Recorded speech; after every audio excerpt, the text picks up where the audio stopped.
یہ چلیں گے جہاں پر وفاقی وزیر مملکت میاں فاروق حبیب میڈیا سے گفتگو کر رہے ہیں کے اوپر سودے بازی کر لیتا ہے تو کیا وہ پھر دوبارہ نااہل ہے؟ وہ دوبارہ اہل ہے کہ وہ جائے الیکشن لڑے اور پھر اسی سسٹم سے منتخب ہو کر آئے اور پھر اسی طریقے سے ایک منتخب شدہ حکومت کو جو کہ جمہوریت کی پاسدار ہو اس کو جو ہے وہ ٹارگٹ کرے اور یہ بھی نہیں پتہ کہ کل کو پیسہ جو ہے وہ کہاں سے آ رہا ہے؟ کوئی بیرونی طاقت پیسہ دے رہی ہے، کوئی وہ لوگ جنہوں نے ملک کو لوٹا ہے وہ اپنا فائدہ اٹھانے کے لیے گورنمنٹ کسی بھی گورنمنٹ کو کسی بھی ٹائم کے اوپر جو ہے وہ ٹاپل کر دیں گے۔ تو یہ بڑا ضروری ہے پاکستان کی جمہوری عمل کی کنٹینیوٹی کے لیے، جمہوری عمل کے پروسیس کو مضبوط کرنے کے حوالے سے کہ اس کی جو ہے وہ سپریم کورٹ کے اندر اس کی تشریح ہونی چاہیے۔ اور آج بڑا واضح نظر آ رہا ہے کہ ایک طرف مقصود چپڑاسی کے نام پر جنہوں نے لوٹ مار کی، شہباز شریف نے، آصف علی زرداری نے پاپڑ والے فالوتے والے کے نام پہ لوٹ مار کی، منی لانڈرنگ اس ملک میں ہوتی رہی، بیرون ملک فلیٹس بنتے رہے، اسی اعلیٰ عدلیہ کے اندر قطری خط جیسا مذاق پیش کیا گیا، اسی اعلیٰ عدلیہ کے سامنے جو ہے وہ جعلی ٹرسٹ ڈیڈ کیلبری فنڈ کے سامنے جو ہے وہ پیش کی جاتی رہی، آج تک جو ہے ان کی رسیدیں سامنے نہیں آئی۔ اور آج وہی جو گینگ آف لوٹرز ہے، آج وہی جو چوروں کا گینگ ہے وہ جمع ہو کر ایک منتخب وزیر اعظم کے خلاف نو کانفیڈنس لے کر آیا ہے۔ تو میں سمجھتا ہوں کہ سپریم کورٹ اس کے اندر اس کو بڑی ڈیٹیل سے اس کا جو ہے وہ جائزہ لے گی اور ہم امید کرتے ہیں کہ ایسی انٹرپریٹیشن آئے گی جس سے ان کا راستہ ہمیشہ کے لیے ان ضمیر فروشوں کا راستہ رک جائے گا اور کوئی یہ نہیں سوچے گا کہ وہ اپنی پارٹی کے خلاف جس کے ووٹ سے منتخب ہو کر آیا ہے اس کے خلاف جائے۔ جمہوریت کے اندر بڑا واضح رستہ بھی موجود ہے، آپ کو اختلاف ہے، میری پالیسیز سے اختلاف ہے، آپ ریزائن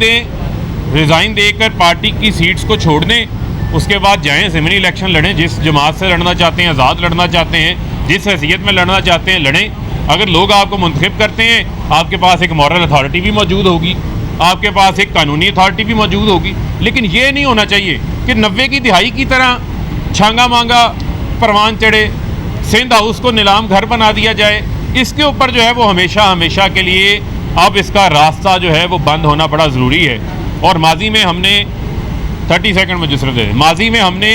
دیکھا کہ مساق جمہوریت میں سینٹ کے انتخابات میں ویڈیو سامنے آئی کس طریقے سے بیگ بھر کے نوٹوں کی بوریاں بھر کے اراکین صوبائی اسمبلی KPK کو اٹھا رہے تھے۔ وزیر اعظم عمران خان نے جرأت کی تھی، ان کو پارٹی سے نکالا تھا، اسی وجہ سے نکالا تھا کہ تاکہ اس پروسیس سے یہ عمل صاف ہو سکے۔ اور مساق جمہوریت میں پیپلز پارٹی نون لیگ لکھتے ہیں کہ سینٹ کے انتخابات میں اوپن اینڈ ٹریسیبل بیلٹ ہونا چاہیے۔ 21ویں ترمیم کے موقع کے اوپر نواز شریف کہتے ہیں چیئرمین سینٹ کے عدم اعتماد کا معاملہ آیا، اس وقت باہر نکل کے حسن اقبال نے کہا اوپن اینڈ ٹریسیبل بیلٹ ہونے چاہیے، لیکن جب سینٹ کے انتخابات آئے پھر منڈیاں لگنا شروع ہو گئیں، پھر ضمیروں کی خریداریاں شروع ہو گئیں، پھر نوٹوں کے بیگ لے کر چوری کا پیسہ لے کر زرداری سندھ حکومت کا باہر لے کر نکل آیا۔ اس وقت بھی انہوں نے اوپن اینڈ ٹریسیبل بیلٹ کی مخالفت کی کیونکہ انہیں یہ نظام سوٹ کرتا ہے جہاں پر یہ لوٹ مار کرتے ہیں، عوام کا پیسہ لوٹتے ہیں۔ اور یہ پاکستان کی عوام کو بھی سمجھنا پڑے گا، یہ آپ کا ہی پیسہ لوٹتے ہیں، اسی پیسے سے پھر منتخب نمائندوں کے ضمیر خریدتے ہیں جس کا رستہ ہمیشہ کے لیے رکنا چاہیے۔ آپ جنہیں ضمیر فروش کہہ رہے ہیں، آپ نے ان ضمیر فروشوں کو اپنی پارٹی میں قبول کیوں کیا اور کیا اس وقت یہ ٹھیک تھے جب وہ آپ کی پارٹی میں آئے تھے؟ دیکھیں، بنیادی طور کے اوپر بڑا واضح ہے کیا ہے قانون کیوں بنائے جاتے ہیں۔ قانون اسی وجہ سے بنائے جاتے ہیں کہ لوگوں کے اندر قانون کا خوف ہو۔ پاکستان کے آئین کے اندر جو 63A ہے یہ ڈالا گیا، اور اس سے پہلے میں آپ کو ہسٹری بھی بتانا چاہتا ہوں۔ آپ کو یاد ہوگا کہ 97 کے اندر جب نواز شریف وزیر اعظم بنے تو وہ 14ویں ترمیم لے کر آئے تھے۔ اس 14ویں ترمیم کے اندر پارٹی کے سربراہ کے پاس 68(3) سے زیادہ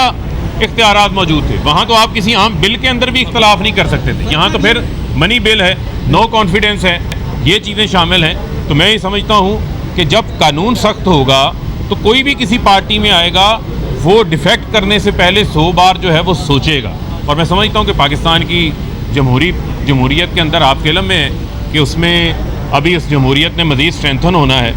اور اس کے اندر جو ووٹر ہے اس نے بھی میں سمجھتا ہوں کہ اس کی جو شعور ہے اس کے اندر بھی اضافہ ہو رہا ہے، جو دیکھے گا کہ آئندہ انہوں نے ایسے لوگوں کو اسمبلیوں میں بھیجنا ہے یا نہیں بھیجنا، چاہے وہ کسی بھی پارٹی میں۔ ابھی رانا صلی اللہ صاحب نے ٹاک کی، انہوں نے کہا کہ فیصلہ آباد میں 27 مارچ کے جلسے کے لیے لوگوں کو 6,000 روپے دیے جا رہے ہیں۔ دیکھیں بات یہ ہے کہ نہ سب کو پتہ ہے کہ ہم نے 3 بار مینار پاکستان کا جلسہ بڑھا، ہم نے پریڈ گراؤنڈ 2 بار اس سے پہلے بھر چکے ہیں، ڈی چونک کے اندر بڑے بڑے ہمارے اجتماعات ہوئے ہیں، ابھی جو وزیر اعظم عمران خان کے اجتماعات ہو رہے ہیں یہ پٹواریوں اسکول کے ٹیچروں کے اوپر نہیں ہو رہے، لوگ عمران خان پہ اعتماد کرتے ہیں، ان سے پیار کرتے ہیں، لوگ جو خود آتے ہیں، اور آپ دیکھیں گے یہ 27 مارچ کو انشاءاللہ پریڈ گراؤنڈ کے اندر 3 بجے میں پاکستان کی عوام کو بتانا چاہتا ہوں 27 مارچ 3 بجے پریڈ گراؤنڈ کے اندر یہ جلسہ نہیں ہوگا، یہ جلسہ پلس ہونے جا رہا ہے۔ بڑی تعداد میں جو لوگ ہیں وہ اپنے پرائم منسٹر کو سپورٹ کرنے آ رہے ہیں، اور لوگ جو ہیں وہ اچھائی کے ساتھ کھڑے ہونا چاہتے ہیں، لوگ برائی کے ساتھ نہیں کھڑے ہونا۔ ان کا سوال ہے۔ آپ نے آئین اور قانون کی بات کی، الیکشن کمیشن وزیر اعظم کو جلسہ کرنے سے روکتا ہے، پھر بھی وزیر اعظم جلسہ کر رہے ہیں، سر جب اپنی باری آتی ہے آپ آئین اور قانون پر عمل درآمد نہیں کرتے، لوگوں کو آپ دیکھیں میرے خیال میں یہ ایک قانونی جو ہے وہ سوال ہے، اور آپ کے علم میں ہونا چاہیے کہ اسی کانسٹیٹیوشن کے تحت آئین اختیار دیتا ہے آرڈیننس جاری کرنے کے حوالے سے۔ الیکشن ایکٹ 2017 کے اندر ایک ترمیم کی گئی ہے اس آرڈیننس کے ذریعے سے، جس میں آرٹیکل 180 یا 181 جو ہے اس میں ڈالا گیا ہے، جو پرائم منسٹر کو اور وزراء کو یہ اختیار دیتا ہے کہ وہ انتخابی عمل میں جا کر حصہ لے سکتے ہیں، لیکن وہاں جا کے وہ کوئی سرکاری ڈیولپمنٹ کے اعلانات نہیں کر سکتے، سرکاری مشینری کا استعمال نہیں کر سکتے۔ تو وزیر اعظم نے جتنے بھی جلسے کیے ہیں ان کے اخراجات جو ان کی سیکیورٹی پہ باقی چیزوں پہ آئے ہیں وہ اپنی جیب سے دے رہے ہیں، تو لہٰذا یہ الیکشن کمیشن کو سمجھنا چاہیے کہ وہ الیکشن ایکٹ 2017 کے تحت ہی انہوں نے ایکٹ کرنا ہے، اس کے مبرہ ہو کے وہ ایکٹ نہیں کر سکتے۔ اتحادی جو ہیں وہ ابھی آپ کے ساتھ ہیں بھی اور نہیں بھی، ان کے بارے میں آپ جو ہیں وہ کوئی بات کرنے کو تیار نہیں کہ 27 کے بعد انہیں بھی چوٹ ڈاکو کہنا؟ دیکھیں میرے خیال میں جو ہے وہ اتحادی ہمارے ساتھ ہی موجود ہیں، 3.5 سال ہم انہیں ساتھ لے کے چلے ہیں، اور ہر کولیشن گورنمنٹ کے اپنے چیلنجز ہوتے ہیں، اس میں آپ نے اپنے اتحادیوں کو ساتھ لے کے چلنا ہوتا ہے، بڑی بردباری سے